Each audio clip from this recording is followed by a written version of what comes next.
New Karen neighbor destroyed my water line in the middle of the winter storm, but I caught her on camera, so I'm about to destroy her life instead. Hello, Reddit plus here. Picture this. It's October. I'm half awake, sipping my morning coffee when I get a notice. My rent's going up $200 in December.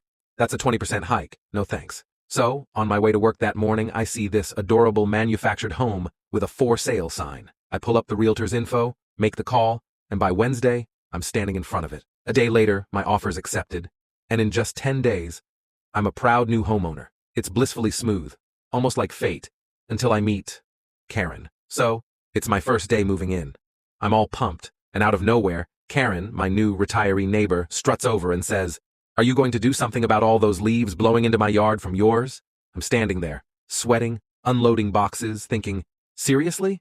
I just got here. I try to explain I've been working insane hours, but she just huffs away. Property management assures me I'm not breaking any rules, so I shrug it off and figure she'll leave me alone. Wrong. Flash forward to Friday night. It's freezing, like -3 degrees Fahrenheit with a wind chill that makes your bones ache. I go to flush my toilet and nothing. No water. I try the taps. Nada. So I bundle up and head outside to investigate in what feels like a mini Arctic expedition. The water supply line sits outside the trailer, neatly insulated and tucked inside this little hatch. Or at least, it should have been. Someone left the hatch cracked open, exposing the pipes to the brutal cold. My brain is firing. Did I forget to latch it?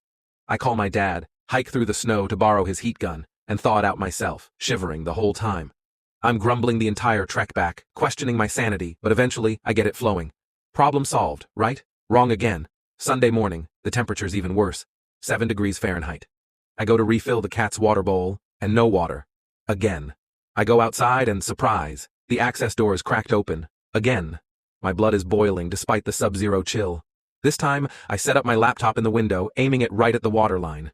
A few hours later, who waddles over?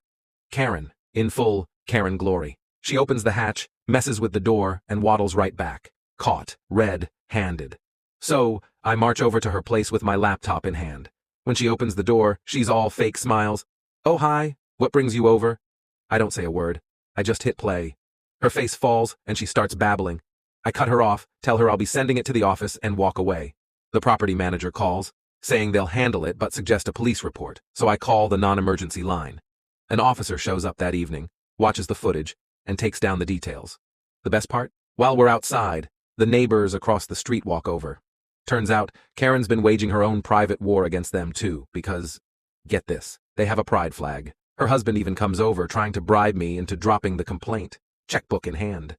I tell him, sure, for $45,000. Should cover the damages, wouldn't you say? I went ahead and installed cameras on every angle. With Karen around, I'm not taking any more chances. All of this over some leaves and a flag.